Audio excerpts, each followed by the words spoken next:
Ayun, mga kuya, bakit nandiyan kagad? Naka-Sunday tayo ah. So, ang mensahe natin maririnig ngayon mga kapatid, handa na ba tayo? Amen. Are we ready to be convicted by the Word of God, by the Holy Spirit? Amen. Amen. Okay, tayo po'y magpasimula po sa isang maiksing panalangin, no? Amen. Hallelujah. Hallelujah. Hallelujah. Muli aming Diyos, pinupuri, sinasambat, dinadakila ka naming Ama. Luwalhatiin ang ngalan mo dito sa lupa gaya ng sa langit. Amen. Aming Ama, sa ngalan po namin Panginoong Kristo, sa aming pasimula sa umagang, sa gabing ito na makarinig ng inyong mga salita. Panginoon, tulungan na turuan niyo po kami na maunawaan ang bawat salita na aming maririnig sa gabing ito. Tulungan na turuan niyo rin po ang aming puso't isipan, Panginoon, na magpasakop sa inyong mga salita na aming maririnig at matututunan. Lord, we ask for the guidance of the Holy Spirit sa bawat isa sa gabing ito. Nawa ang bawat salita na aming maririnig ay tumimo at tumubo sa aming mga puso, Panginoon, na sa gayon ito po'y maipamuhay namin na naayon po sa inyong kalooban. Amen. Lord, I pray for the congregation, Panginoon, na palambutin niyo po ang puso ng bawat isa, na sa gayon ang paalala, ang mensahe na kanila maririnig sa gabing ito na nagmumula po sa inyo, ay ito po'y magsilbing babala or warning po sa kanila, Panginoon, at makapamuhay sila na naayon po sa inyong kalooban. Gayon din po, Panginoon, ang inyong lingkod na inyong gagamitin sa gabing ito. Nawa, Panginoon, itago niyo po ako sa inyong likuran at ang bawat salita po na mamumutawi sa aking mga labi ay magmumula lamang po sa inyo. Panginoong Jesus, hangad po namin ang gabay patnubay ng inyong banal na Espiritu. Sa inyo lamang po ang kapurihan, karangalan, kadakilaan. In Jesus' name we pray. Amen. Amen. Amen. Amen. So, ito Sunday. Pero ngayon, Thursday tayo, di ba? Thursday net. So, ngayon po, datako po tayo sa isang mensahe na series. It is a 2-week series po ito na mensahe nating tatalakayin. At ang mensahe po natin ay isang paalala sa atin lahat ng Diyos. No? Magiging silbing paalala ito sa atin dahil kadalasan nakakalimutan na natin itong bagay na ito. Pero ito po, sa gabing ito, magsisilbing paalala po sa atin ito ng Diyos sa kanyang nalalapit na pagbabalik.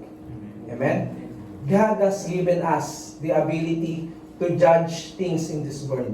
Binigyan tayo ng kakayahan ng Diyos na umusga sa lahat ng bagay na meron dito sa mundo. Di ba nga, binigyan niya ng kakayahan si Adan na pangalanan ang bawat nilikha niya, ang bawat hayop, ibon, mga isda, di ba? So, we have the ability na mag-judge sa mga bagay dito sa mundo. God has given us free will to judge based on our own perspective, our own knowledge, and in our own ability. Depende rin po sa nakikita natin, kung ano yung nakikita natin, minsan nahuhusgahan natin. Gaya po ng nasa inyong harapan, yung cute niyong kapatid, no? Yun po. Makakapag-judge din po tayo base sa nakikita natin. Nakikita natin or naririnig natin. Depende po sa ating sariling perspective. To the point na lagi na lang pumapasok sa isip natin that our God is a God of love. Which is true. Totoo naman po na ang Diyos natin ay Diyos ng pag-ibig. Tama? Amen. Kaya rin tayo nabubuhay dahil sa pag-ibig ng Panginoon. Kaya tayo umabot sa panahon natin na ito dahil sa dakilang pag-ibig ng Diyos para sa kanyang mga nilikha. Ngunit lagi rin nating isipin, sa kabila ng pag-ibig, merong pagpapalo. Merong pagpapalo, parang tayo bilang mga magulang at sa mga kapatid na magiging magulang pa lang. Diba? Na kapag nakakagawa ng mali o kasalanan yung mga anak natin o yung mga mahal natin sa buhay, napapagalitan natin sila. To the point na yung mga anak natin is napapalo pa natin. Pinapagalitan natin sila minsan dahil sa kanilang mga nagawang kasalanan, pinapalo natin sila, pinapagalitan para mai-correct, maitama. Doon pa lang sa nagawa nilang kasalanan, meron na tayong paghahatol na nagawa. Gayon din ang ating Panginoon, mga kapatid. God is full of grace and love, but also our God is a God of justice. He is a God of just. He is righteous and just to forgive us, but He is also righteous and just to judge us. Each and every one of us, mga kapatid. Lahat ng ginagawa natin mabuti at masama ay huhusgahan ng Diyos sa kanyang pagbabalik. Kaya ito po ang paalala sa ating mga kapatid. Ang Diyos natin ay ang Diyos na humahatol. So ito po ay 2-week series po. Pasisimulan ko po at itutuloy po ng ating kapatid na si Kuya Obed sa susunod na linggo. So, ito po ang sabi. Noon pa man ay may katuruan na ang mga apostol tungkol sa katiyakan ng paparating na paghatol ng Diyos sa tao. Ito ay sa kabila ng mga naglipa ng manunuya na sinasadyang kalimutan ng mga nakaraang paghatol na ipinataw ng Diyos. So noon pa man mga kapatid, meron na pong katuruan ng mga apostol. Tinuturo na po nila yung katiyakan ng paparating na paghatol ng Diyos sa kabila ng mga naglipa ng manlilinlang. Kasi simula po nung nangaral ang Panginoong Hesukristo sa kanyang pagbabalik, sa kanyang paghahatol, marami po lumabas sa mga katuruan upang iligaw ang mga tao sa tunay na paghahatol ng Diyos, sa tunay na pananampalataya sa Kanya. Marami mga manunuya na sinadyang kalimutan yung mga nakaraang paghatol po ng Diyos sa tao, which is until now po nangyayari. Meron pa rin po mga ganitong tao na nagtuturo ng taliwas sa sinasabi po ng Diyos sa pamamagitan ng Biblia, patungkol sa Judgment Day na darating po. Marami pa rin pong mga manunuya or mga manluloko sa panahon natin ngayon. Marami pa rin nagsasabi na sumama kayo sa amin upang kayo maligtas. Pakinggan nyo itong katuruan nito, gawin nyo yan para kayo maligtas. Diba? Yun po yung mga tinuturo sa panahon natin ngayon. Upang makalimutan po yung pagdating ng paghahatol ng Diyos sa atin. Na ang sinasabi pa nga po ng iba, tapos na yung paghahatol. Nangyari na nung panahon ni Noe. May mga ganong katuruan po. Na which is hindi po totoo na noon lang yun. Meron pa pong paparating na paghahatol sa atin lahat. Na sa muling pagbabalik po ng Panginoon, ay lahat po mapupunta sa langit. May ganong pagtuturo. Na lahat na pagdating ng Panginoong Hesukristo ay huhusgahan niya lahat, pero lahat mapupunta sa langit. Which is alam po natin na hindi totoo. Na sa pagdating ng Panginoong Hesukristo, merong mapupunta sa langit at meron din po mapupunta sa impyerno. Kaya po ang sabi po ni Apostol Pedro dito sa 2 Peter 3:5-7, sinasadya nilang hindi pahalagahan ng katotohanan. Ang langit at lupa ay nilikha ng Diyos sa pamamagitan ng kanyang salita. Ang salita pong ginagamit dito ay ang ating Panginoong Hesukristo. Nilikha po ang salibutan sa pamamagitan niya, nilikha ang lupa buhat sa tubig. At sa pamamagitan ng tubig, doon din ginamit para sa malaking baha na nilikha. Ito po yung tinuturo ng mga manunuya na pilit kalimutan. Yung mga nakaraang paghukom ng Diyos sa tao. Kaya po ang sabi dito, sa pamamagitan ding iyon, ginunaw ang daigdig sa pamagitan ng malaking baha. Sa pamamagitan din ng salitang iyon ay nanatili ang langit at lupa upang tupukin sa pagdating ng araw ng paghuhukom at pagpaparusa ng masasama. So isa po ito sa mga paghatol na ginawa ng Diyos, mga kapatid. Ginunaw dati ng Diyos ang mundo sa pamamagitan ng tubig. Nilipol niya lahat ng may buhay dito sa lupa. Which is, pati sa pagdating ng Panginoong Hesukristo, sinasabi po dito, pagdating ng araw ng paghuhukom. Ang maghuhukom sa atin ay yung salita na tinutukoy po dito. Ang ating Panginoong Hesukristo. Sa araw ng paghuhukom, paparusahan niya lahat ng mabubuti at lahat ng masasama. So, sa gabing ito, ating suriin ang paghahatol na ito at iwasan ang parehong pagkakamali ng mga manunuya na tumatangging kilalanin ng Diyos sa kanilang buhay. So, ating pong suriin, ating aralin ito, mga kapatid. Ang tanong ng ating controlling question sa gabing ito, ano-ano ang mga naging hatol ng Diyos sa tao? Unang-una, hinatulan si Adan at ang kanyang lipi. So, mula po kay Adan, hinatulan po ang kanyang lipi. So, ito po ang sinasabi. Ang unang lalaki at babae na pinagmula ng lipi ng tao, wala yung ano natin, kuya? Yung verses na sinend ko po. Yung pangalawang sinend ko. Ayun. May verses po tayo dito. So, may mga Bible po kayo, mga kapatid. Pa-open na lang po ng Bible. Pa-open naman dito. Ayan po.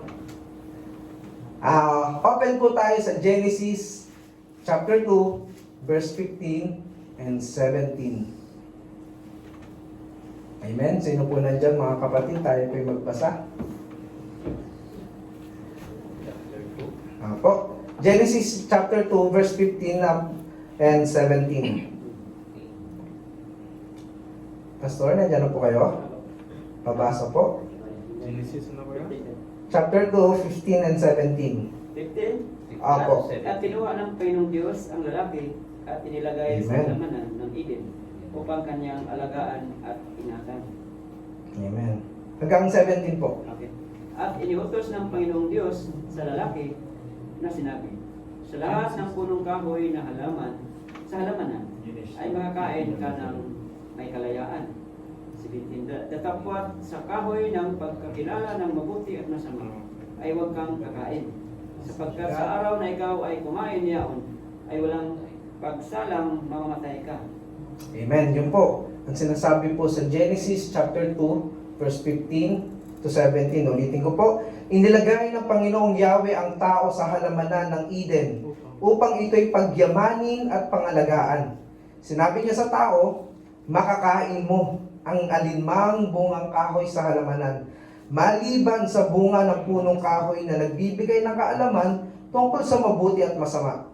Huwag na huwag mong kakainin ang bungang iyon, sapagkat sa araw na kainin mo iyon, mamamatay ka. Napaka-firm warning ang binigay ng Panginoong Yahweh sa tao na huwag kakainin ang bungang kahoy na iyon, bungang kahoy na nagbibigay ng kaalaman sa mabuti at masama, sapagkat sa araw na kanyang kakainin iyon, siya'y mamamatay. So dito po, nang ginawa ng Panginoong Yahweh ang tao, nakita po natin na inilagay siya sa halamanan ng Eden. Specific place, halamanan ng Eden, upang ito po'y pagyamanin at pangalagaan. At sinabi pa nga niya sa tao, sa verse 16 and 17, sabi niya, makakain mo ang alinmang bungang kahoy sa halamanan, maliban sa bunga ng punong kahoy na nagbibigay ng kaalaman sa mabuti at masama. Dito makikita natin mga kapatid, nagbigay ng warning ang Diyos na huwag kainin ang bunga ng punong kahoy na yon. Nagbibigay ng kaalaman tungkol sa mabuti at masama. But Satan is very deceitful. Napaka-deceitful, napaka-manloloko ni Satan. Or yung ahas na nakasama po nila. Ipinokus ni Satan yung atensyon ng tao doon sa isang bagay na pinagbabawal sa kanila ng Diyos na kainin. Di ba? Upang makalimutan nila yung binigay sa kanila ng ating Diyos. Lahat ng pangangailangan. Kasi binigay na po ng ating Panginoong Jesucristo na Panginoong Yahweh lahat ng pangangailangan ng tao nung nilagay siya sa halamanan ng Eden. Ang sabi pa nga po ng Panginoong Yahweh, di ba? Makikita mo ang alinmang bungang kahoy na makikita mo sa halamanan ng Eden. Maliban dun sa nag-iisa, doon sa nag-iisang bungang kahoy na nagbibigay ng kaalaman sa mabuti at masama. Yun po. Ako po yan. Nakaka-transfer na. Dito na lang po kayo. Connect na lang po ng isang laptop. Ayan yung cord po. Ayan po yan. I-connect ko na lang dito yung wire. Kaya Joseph, i-connect ko na lang itong laptop sa TV. Amen po. So yun po mga kapatid, proceed po tayo, no? Yun po, itinuon ni Satan yung atensyon ng tao doon sa mga bagay na wala siya, na hindi naman ipanagkaloob ng Diyos. Alam naman natin na ibinigay na ng Diyos ang pangangailangan ng tao. Katulad sa panahon natin ngayon, mga kapatid, meron tayong mga gusto sa ating buhay. Meron tayong mga gusto sa ating buhay na nakakalimutan na natin yung mga blessings na meron na tayo at yung mga blessings na paparating pa. Dahil niloloko tayo ng mundong ito. Ipinapakita ng mundong ito kung ano yung meron siya at pilit na pinapakalimot sa atin kung ano yung meron ang Diyos na kayang ibigay sa atin. So be careful mga kapatid. Di ba? I-connect ko lang po. Saglit lang. Papindot ako dyan, kuya. Yan po. Isa pa po. Ayan po, may ganyan po talaga mga kapatid. Gagawa at gagawa si Satan ng paraan para mapigilan ang gawain ng Panginoon. Di ba? So we need to be very careful sa ating mga ginagawa. Di ba? Tulad ngayon, wala pa po. Tulad po ngayon, nagkakaroon po tayo ng technical error, which is part pa rin naman po yan.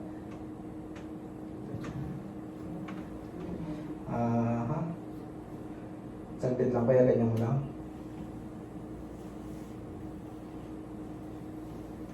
Napindot nyo na po ulit. Wala pa rin.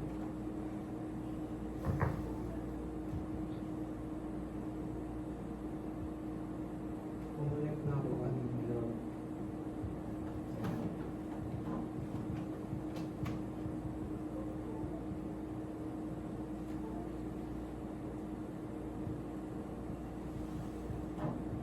Saglit lang po mga kuya.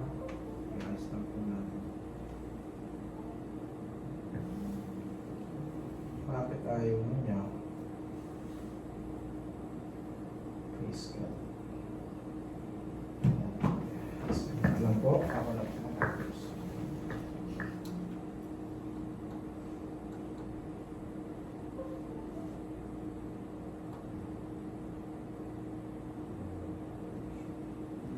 Ayaw niyo po talaga mag-connect. Pero pa ko USB ko yan. May USB po kayo dyan.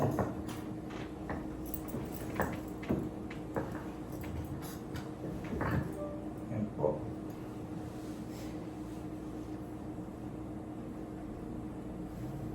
Yes,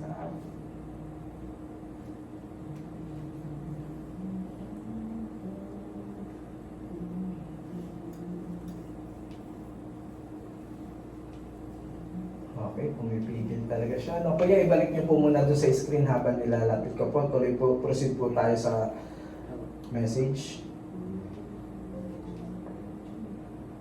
Ayun. Ito na po kuya. Ang Diyos ng mahatol. So dito po, no, hatulan po si Satan sa ginagawa niya ngayon sa atin sa pagpigil lang. So, be spiritual po, mga kapatid, pagdating sa mga bagay nito. Amen. Kuya, ano po niyan? Apo, nandyan na po yung pasuyo po. Sige po.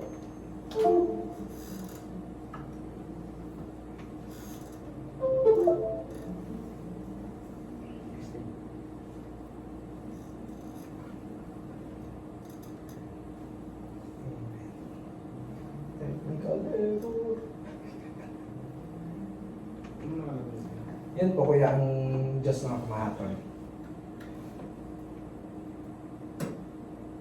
Okay na po.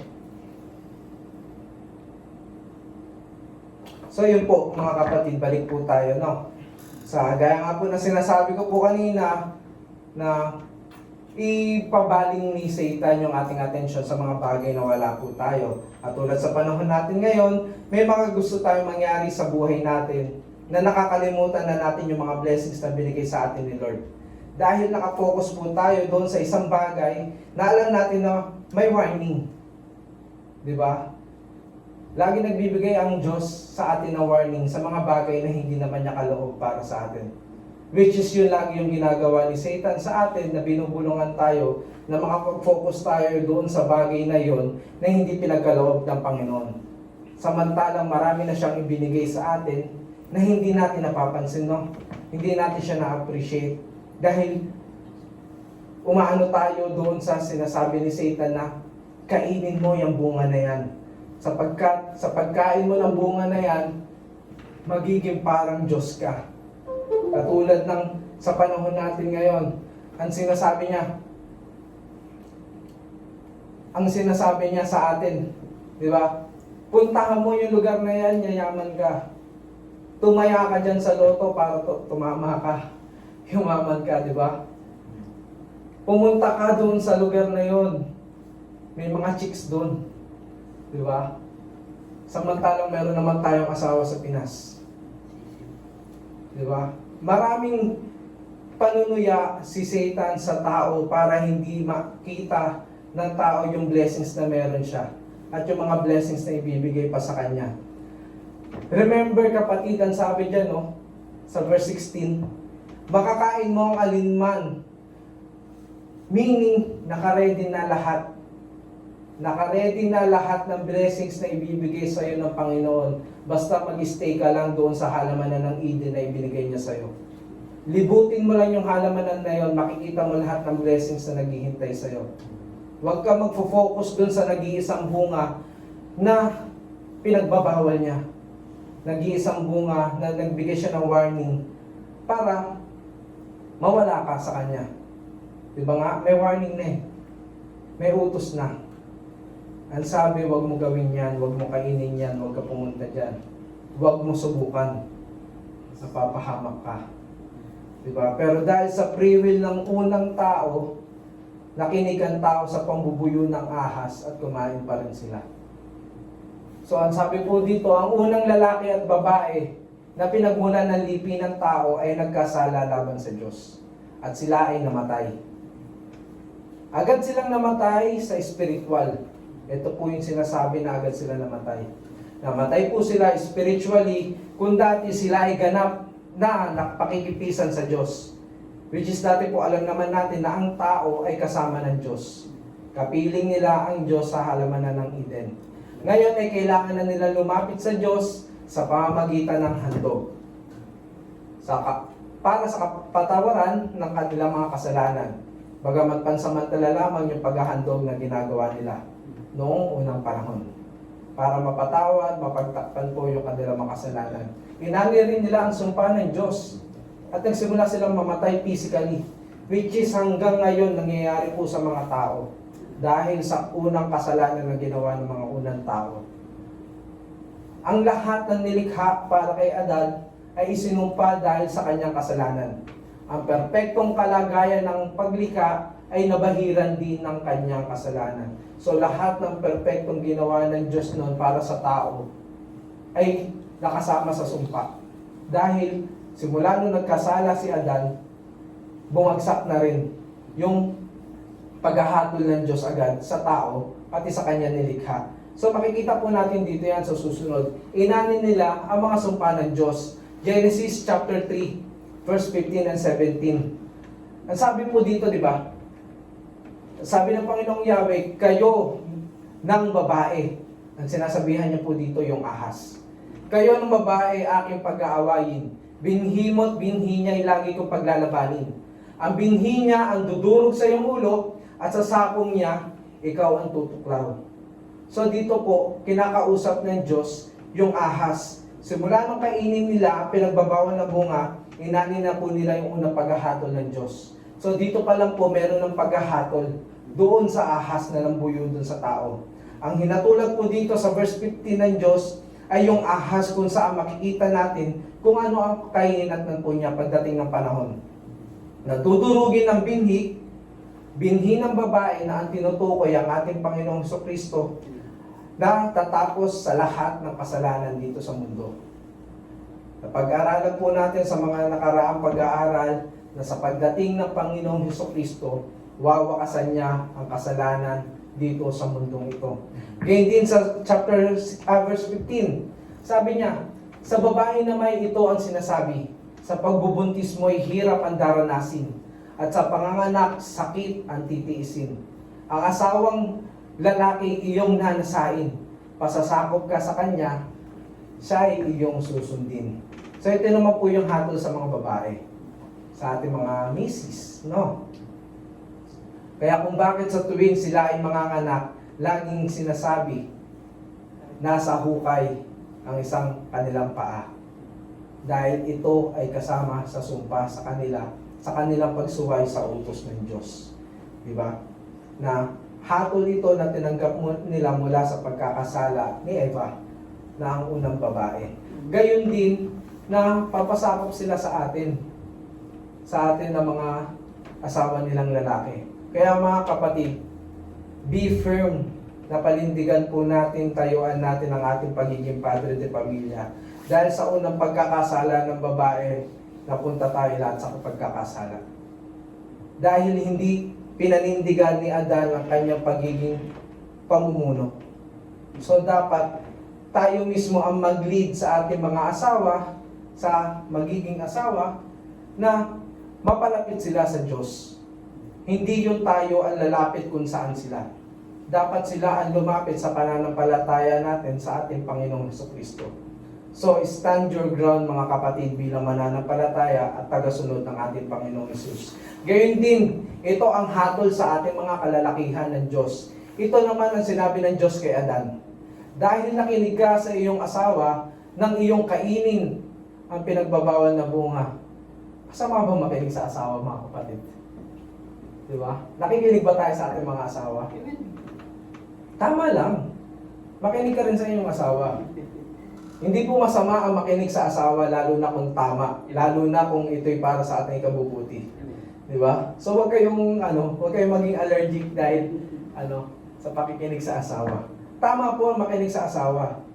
Pero kung ito ay para sa ikabubuti natin at para mapapalapit tayo sa Diyos. Kasi minsan tayo mga lalaki, rascal tayong magdesisyon. Paano-ano tayo, pabigla-bigla na kung ano yung maisipan natin minsan yun na kagad.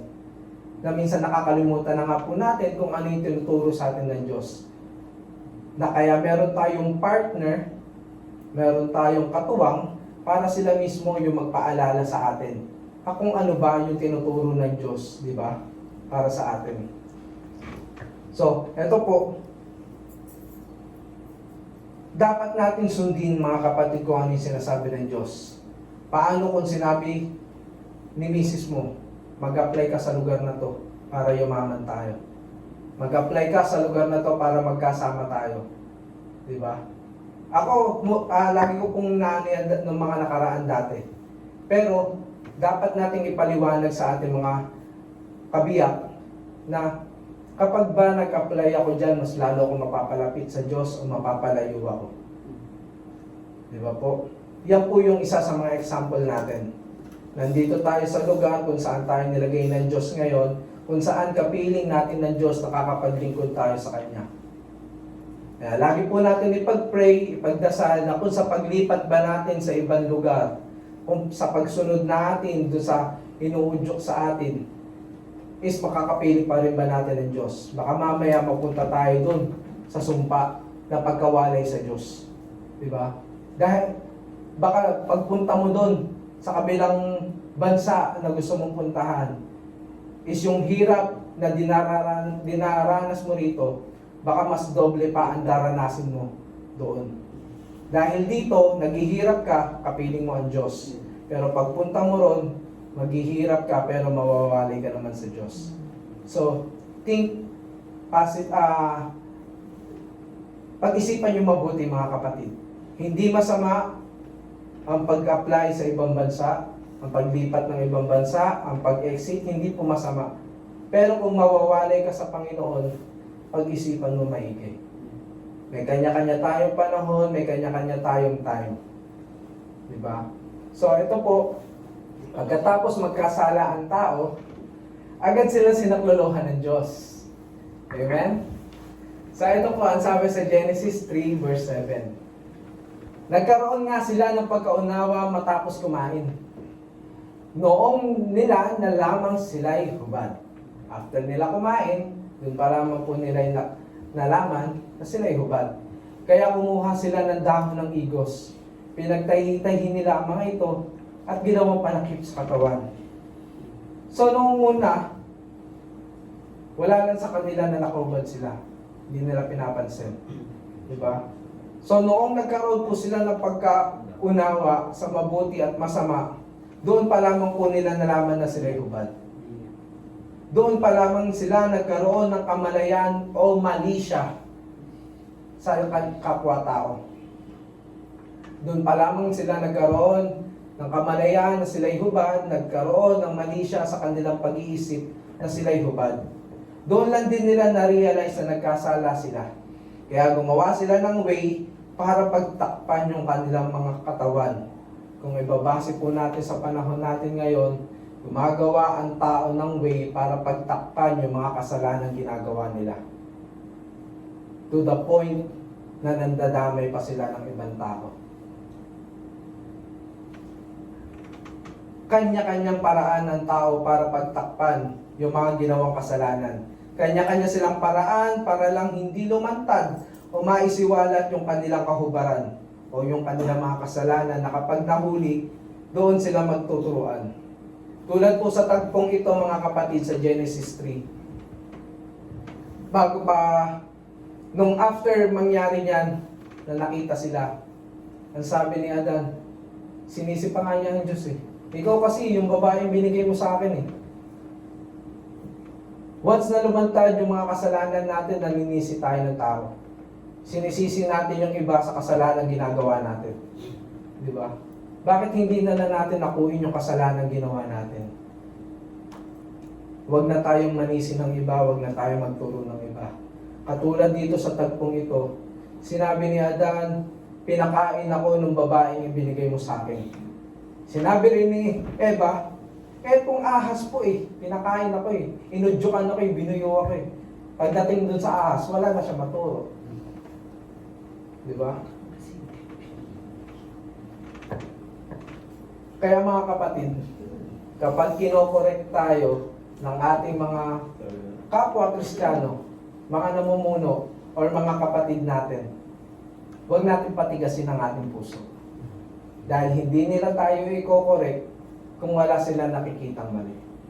Diba? Dahil yung pagko-correct, pagtutuwid na yon para sa atin din po. Diba? Paghahatol yon sa mga kasalanan na gawa natin. Kung ma-DA man tayo, tanggapin natin, pero huwag tayong hihinto. Patuloy tayo sa pagpapagal sa paglilingkod sa ating Panginoon. Diba? Ngunit dahil nga, ang ating Diyos is also a God of love. Agad niya sinaklolohan dito ang tao. Diba? Iginawa ng Diyos ng damit ang tao gamit sa balat ng hayop. Ang sabi po sa Genesis 3:21, ang mag-asawa ginawa niya ng mga damit na yari sa balat ng hayop.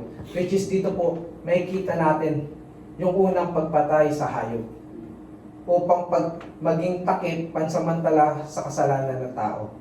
Ito po yung iginawa ng Diyos. Na kung saan naitala nga po yung unang pagpatay.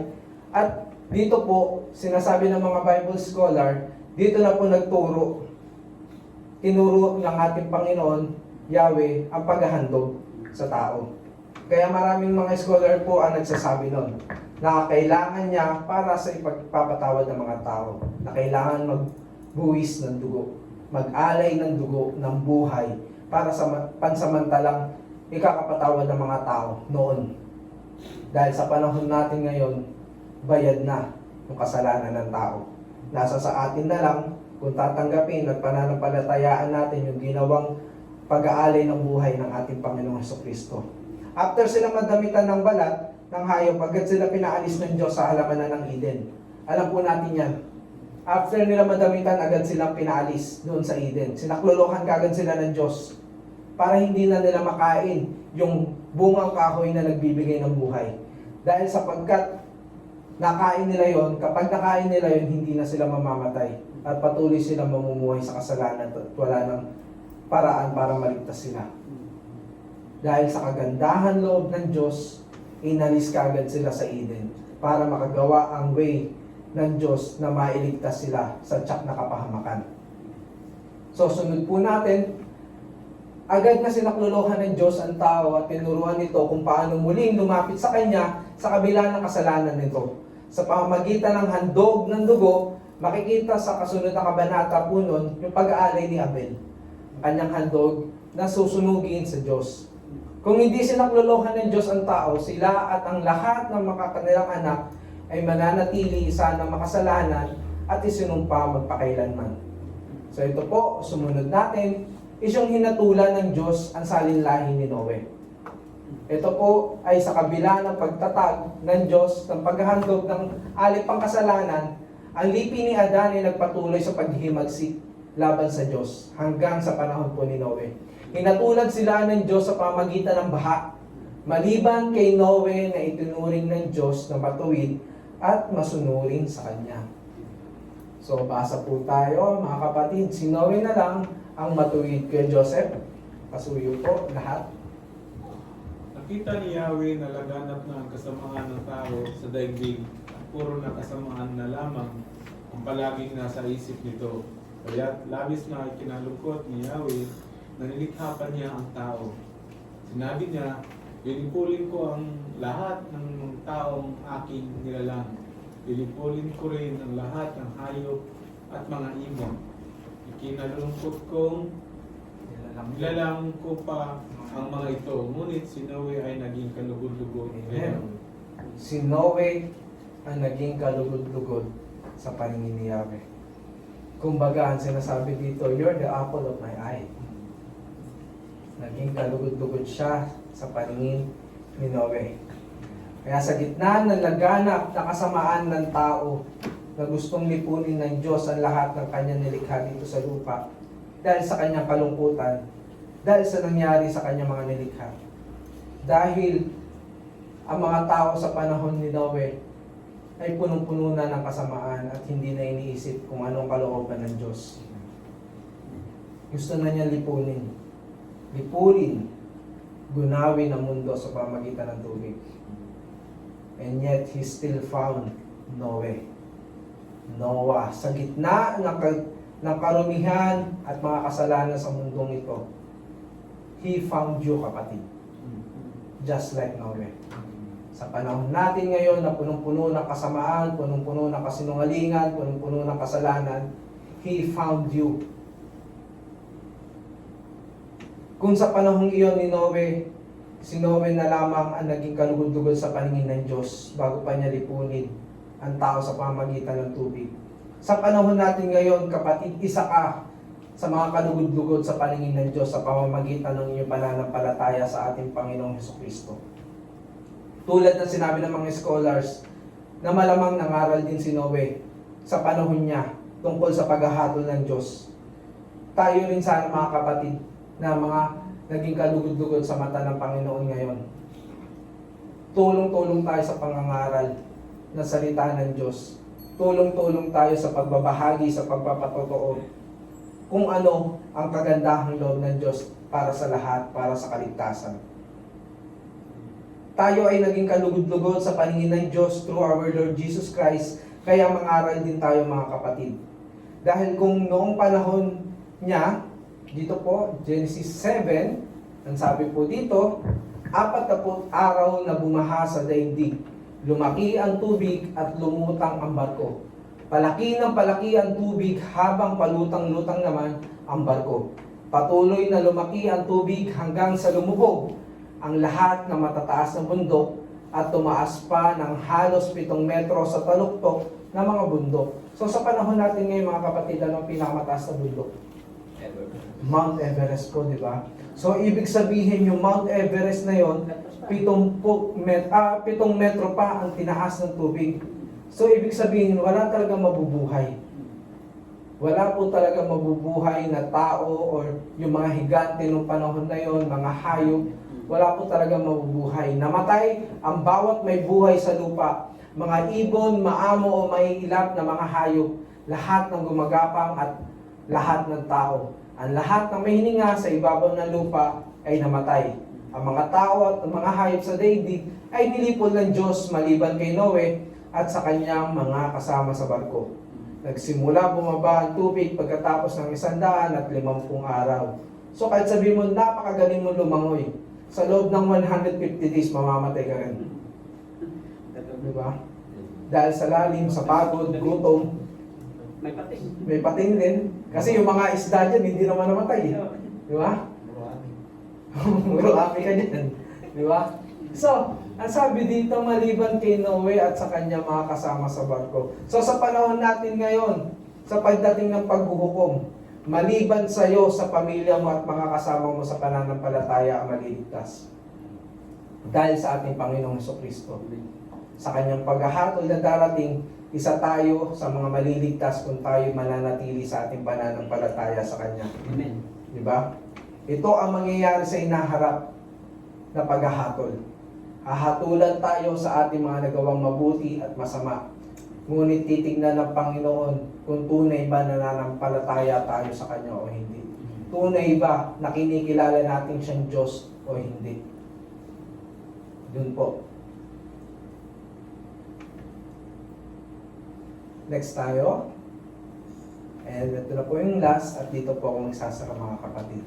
Hinatulan ang salin lahi ni Abraham. Sabi po dito, sa kabila ng panibagong simula kay Noe, ang lipi ni Adan ay nagpatuloy sa paghihimagsik laban sa Diyos. Sa panahon ni Abraham, hinatulan muli ng Diyos ang tao. Sa pagkakataong ito, hindi sa pamamagitan ng tubig, kundi hinayaan sila ng Diyos sa kanilang kasalanan at pagkamakasalanan. So dito po, after po ng lipi ni Noe, nagpatuloy po muli, after ng baha, nagpatuloy yung lipi ni Noe sa pamagitan niya at sa kanyang mga anak, at nagpatuloy pa rin po sila sa paghihimagsik. Atin pong aralin muli yung panahon sa kasaysayan ng Biblia. Ito po yung chart na lagi nating inaaral. Ito po yung salaysay ng tao. Mula sa pasimula, from Eden, diyan po kasama ng Diyos ang tao. But after the fall of Adam, nung kinain nila yung pinagbabawal na bunga, bumagsak po sila lahat. At lahat sila ay naging gentle nation. Ang ibig sabihin po ng gentle nation ay mga walay sa Diyos. Mga yun po, mga walay sa Diyos. Pag-asa. Mga walang pag-asa, mga pagano, opo yun, mga itinakwil ng Diyos. Sila po ay diretso sa lake of fire. Yun po. So, after pagkababa po ni Adan, pagka-fall po niya, ay unang hatol ng Diyos sa tao. Humatol po siya ulit sa pamagitan ng the Great Flood sa panahon ni Noe. After po nun, nagpatuloy ang lipi ng tao sa pamamagitan ni Noe up to Tower of Babel, na kung saan punong-puno po ulit ng kasamaan ng mundo, na kung saan nagkaisa ang mga tao sa pagtalikod sa Diyos at gumawa sila ng Babel, at dito po muli silang hinatulan ng Diyos. Muli silang hinatulan ng Diyos sa pamamagitan ng pag-iiba ng kanilang mga wika upang sila magkawatak-watak at hindi sila magkaisa. At doon po, yung space na makikita nyo, dyan po yung sinasabi na hinayaan sila ng Diyos sa kanilang pagiging makasalanan. Hanggang dumating yung pagtawag ng Panginoong Yahweh, from gentle nation, tinawag si Abraham. At from Abraham, nagsimula sa kanya ang nation of Israel, kung saan isinilang ang ating Panginoong Hesukristo, kung saan nagsimula ang ating pananampalataya sa pagliligtas sa atin sa pamagitan ng ating Panginoong Jesus. So, proceed po tayo. Kahit si Abraham ay hindi matuwid noong una, katulad natin. Sabi po sa Joshua 24 verse 2, sinabi niya, ito ang ipinapasabi sa inyo ni Yahweh, ang Diyos ng Israel. Noong una, ang inyong mga ninuno ay naninirahan sa kabila ng ilog ng Euphrates. Isa sa mga ito si Terah, na ama ni Abraham at ni Nahor. Sumasamba sila sa Diyos-Diyosan. So si Abraham po ay isang pagano. Katulad natin noong una. Tayo'y sumasamba sa mga kanya-kanya natin Diyos-Diyosan. Si Abraham is from the gentle nation na nawalay sa Diyos kagaya natin. Ngunit hindi ito naging dahilan upang hindi tawagin ng Panginoon si Abraham. Remember mga kapatid, all of us here in this room are sinners. Pero lahat tayo tinawag rin ng Diyos. Na habang tumatangkilik tayo sa mga bagay dito sa mundong ito, Lord called us. Tinawag tayo para sa isang layunin. Tinawag tayo para gamitin niya. Maging instrument tayo sa mga kapwa natin tao na madala sa pananampalataya sa Kanya para maligtas sa darating na paghahatol ng Panginoon. Tinawag niya pa rin tayo, ang pinagkaiba lang natin kay Abraham, si Abraham ang pinagmulan. Di ba? Kay Abraham, nagpasimula ulit ang Diyos at sa kanyang lipi, isinilang ang ating Panginoong Kristo na siyang hahatol sa atin sa darating na panahon. Ang pinagkaiba natin kay Abraham, siya ang pinagmulan, tayo ang magpapatuloy.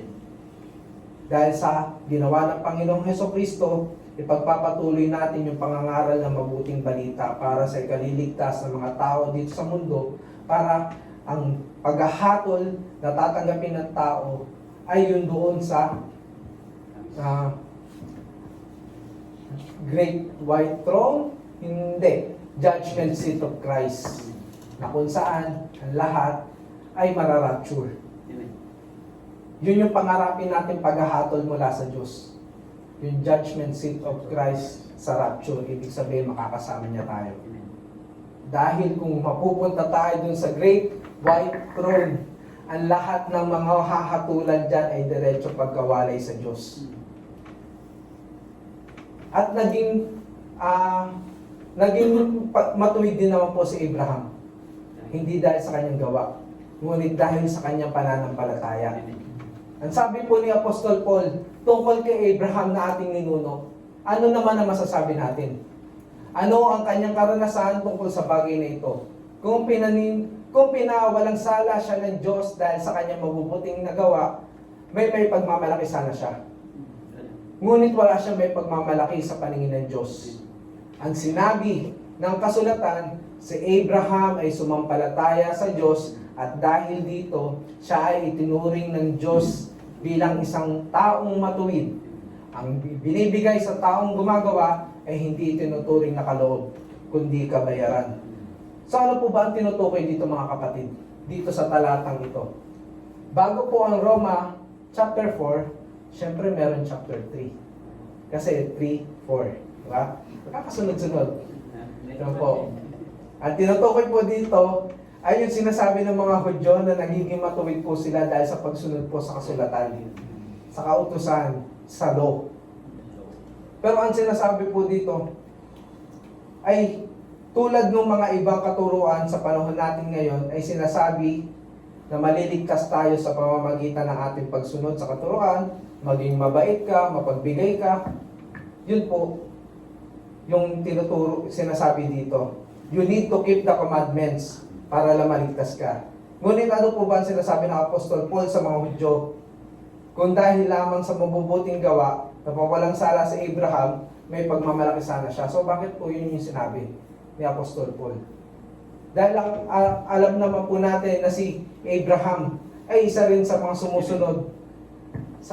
Wala pang kautusan nun, Basta-basta sa Diyos. pero sumusunod na siya kung ano yung tinuutos ng Diyos sa kanya. Alalahanin natin mga kapatid, remember na lumabas ang kautusan sa panahon ni Moises. Pero nung panahon pa lang ng mga unang tao, may pinag-uutos na ang Diyos para sa tao. At ito'y patuloy na sinusunod ni Abraham ng panahon niya. Ngunit hindi niya to sinusunod dahil sa inutos lang sa kanya. Sinunod niya ito sa pamamagitan ng kanyang pananampalataya. Dahil sa ating pananampalataya, kasunod nun yung ating pagsunod sa Diyos. Hindi tayo maliligtas dahil sa ating mabubuting gawa lamang. Maliligtas tayo dahil sa ating pananampalataya. Magiging matuwid tayo sa paningin ng Diyos gaya ni Abraham dahil sa ating pananampalataya. Hindi magiging matuwid sa paningin ng Diyos kung mabait ka lang. Hindi ka magiging matuwid kung sumusunod ka lang. Kailangan meron kang pananampalataya sa lahat ng pangako sa iyo ng Panginoon. Gaya ng ginawa ni Abraham, simula nung tawagin siya ng Diyos, pinaalis si Abraham sa lugar kung saan siya ay naninirahan at pinapunta siya sa isang lugar na hindi niya alam kung ano ang naghihintay sa kanya. Ngunit dahil sa kanyang pananampalataya sa Diyos, sumunod siya at pumunta sa lugar kung saan siya pinangakuan ng Diyos na mga bagay na ibinigay sa kanya dahil sa kanyang pananampalataya. Ano ba sinabi sa kanya ng Diyos? Lisanin mo ang yung lugar, di ba?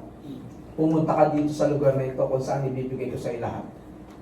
Kung i-replace natin para mabilis. Di ba? Yun yung pinanampalatayaan ni Abraham. Kaya siya sumunod sa ating Diyos. Sa Panginoong Yahweh ng panahon na yon. Ang sabi, nagpanibagong simula ulit ang Diyos kay Abraham. Genesis 12 verse 1 to 3. Sinabi ni Yahweh kay Abraham, lisanin mo ang iyong bayan. Ito ang utos kay Abraham. Ang tahanan ng iyong ama at mga kamag-anak at pumunta ka sa bayang ituturo ko sa iyo. Ikaw ba pupunta ka sa lugar na hindi mo alam kung ano kayo hinatnan mo? Diba? Siyempre, through faith, susunod ka sa Panginoon. Kung buong buo ang ating pananampalataya, susunod tayo sa bagay na ituturo niya. Sapagkat may mga pangako, gaya nito, pinangakuan siya ng Diyos. Pararamihin ko ang iyong mga anak at apo at gagawin ko silang malaking bansa. Samantalang nung pinapaalis si Abraham dito, wala pa siyang anak.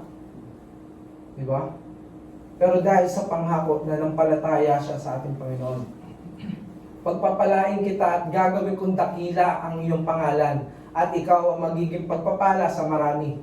Ang sa iyo'y magpapala ay aking pagpapalain at ang sa iyo'y sumumpa ay aking susumpain. Sa pamamagitan mo, lahat ng mga bansa sa daigdig ay aking pagpapalain. Kaya nung pinalisan ni Yahweh kay Abraham ang kanyang bayan at pinapunta sa bayang itinuro ng Diyos sa kanya, di ba? Ito yung part kung saan yung faith niya sa ating Panginoon ay inanuhan niya, tinindigan niya. Kasi nung panahon na ito, kakamatay pala nung kanyang ama na si Terah. At muli siyang kinausap dito para lisanin niya yung bayan ng kanyang ama at pumunta sa lugar kung saan siya pinapapunta. Kaya mag-iingat din tayo mga kapatid sa ating paglipat-lipat. Company, lugar, bansa. Baka akala nyo yung greener pasture is yun yung makakapagbigay sa inyo ng kalayaan, kasaganaan. Katulad kay Lot, nakita niya yung greener pasture. Yung pala Sodom at Gomorrah yung mapupuntahan niya. Imbis na magyaman siya, guminhawa siya, napahamak pa siya. So we need to be very careful sa bawat magiging decision natin sa paghahatol natin sa ating buhay. Yun po, ito po ang tatandaan natin mga kapatid. Si Abraham pumunta doon sa isang bayan na hindi niya alam kung anong kahinatnan niya. Ngunit nagtiwala siya at naniwala sa pangako ng Diyos. Pero tayo alam natin, di ba? Alam natin kung ano yung kakahinatnan natin doon sa lugar. Alam natin magkano yung magiging sahod natin. Alam natin kung ano yung saan tayo tutuloy. Di ba? Saan tayo tutuloy na napipicture out na natin? Kumbaga, nandito pa lang tayo, nakikita na natin kung ano yung magiging kahinatnan natin. Sa isip natin. Pero anong mangyayari talaga kapag nandun na tayo? Sabi nga sa akin ng isang kapatid na pag-isipan mo maigi kuya, pag-pray mo. Kasi meron kaming mga kapatid doon na nagsisi ng pagdating nila. Maganda offer, maganda yung napipicture out nila, pero pagdating nila doon, iba yung kinahinatnan nila. Na to the point na gusto nang bumalik dito. May nag-share lang naman po sa akin, so sinishare ko lang din sa inyo. Di ba? Share your blessings. Yung boss, share your blessings. But in the end, nung pagpunta nga nila doon, hirap yung dinanas nila. Dahil napalayo sila sa Diyos. Di ba? So we need to be very careful sa ating pagpapasya. Na baka yung akala natin greener pasture, yun pala yung maglalayo sa atin sa mga pangako ng Diyos sa atin. Di ba? So, proceed po tayo again, hindi po masama. Hindi masama na mangarap tayo. Hindi masama na tuparin natin yung mga pangarap natin sa buhay. But always ask the guidance of the Lord. Baka akala mo kalooban niya, mali ka lang pala ng pag-judge sa mga nangyayari sa buhay. Hindi mo alam, meron nang palang nire-ready sa iyo ang Panginoon, pero musga ka na kagad na pupuntahan mo na yung lugar na yun. Always ask the guidance of the Lord. God will judge us depend sa ating pananampalataya sa Kanya. Dahil sa ating pananampalataya, makikita ang pagsunod sa kalooban niya. So makikita po yung pagsunod natin sa Kanyang kalooban sa pamamagitan ng ating pananampalataya. Marami tayong kagustuhan sa buhay na kadalasan na misjudge natin yung kalooban ng Diyos. Dahil nga po sa bulong ng ahas. Diba?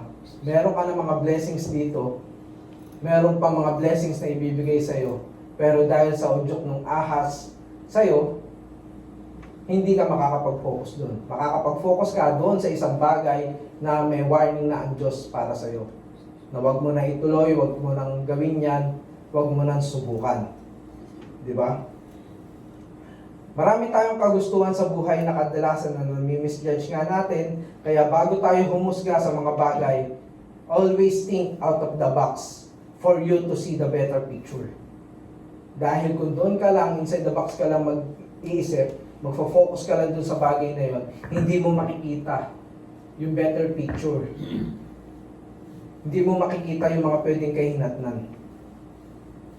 Na makita mo ang mga posibilidad na pwedeng mangyari sa buhay mo. Lagi mo tatandaan, kapatid, ibinigay na ng Diyos ang lahat at marami pa siyang ibibigay. Ikutin mo lang yung halamanan ng Eden kung saan kanya nilagay ngayon at makakain mo ang alinman bunga na naroon. Huwag lang ang nag-iisang bunga na makakapaglayo sa iyo sa Panginoon.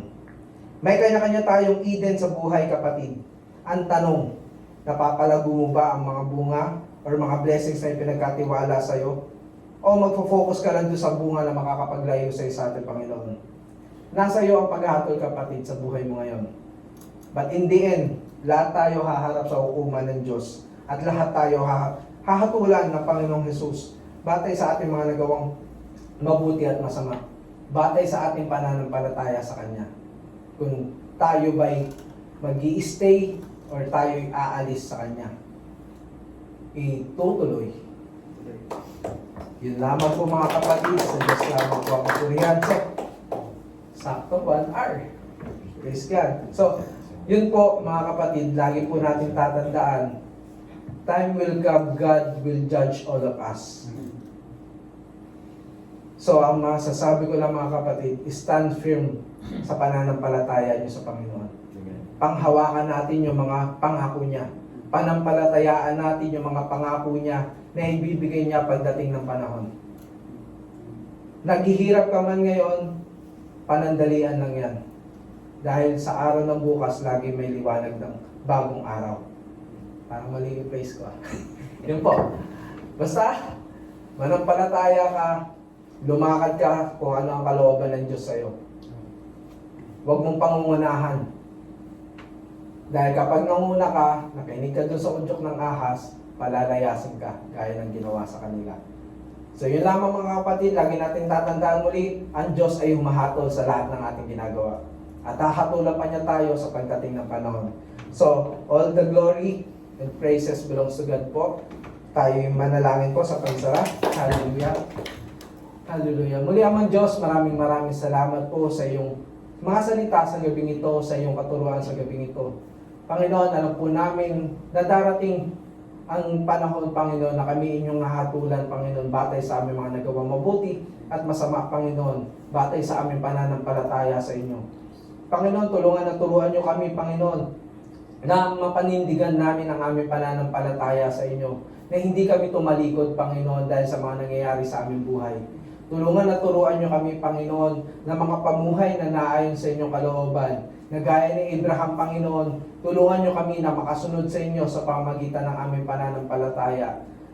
Gabay at patnubay din po, Panginoon, ng banal na Espiritu, na sa gayon ay makalakad kami spiritual at makalakad kami, Panginoon, sa lugar na iyong pupuntahan sa amin. Panginoon, ibinabalik na po namin sa inyo lahat ng kapurihan, karangalan, kadakilaan, at nawa lahat ng mga salita na amin narinig sa amin sa gabing ito ay tumubo sa aming mga puso, Panginoon, na sa gayon ay ito'y magbunga, Panginoon, at may pamuhay namin sa aming pamumuhay Kristiyano. All the glory belongs to you, our God, sa ngalan po na aming Panginoon sa Kristo. Amen. Amen. Amen.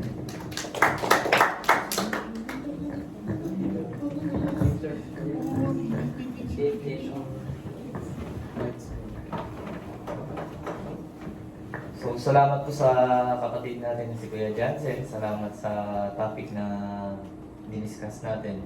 So, yun nga, tungkol sa paghuhukom. So, doon natin nakita na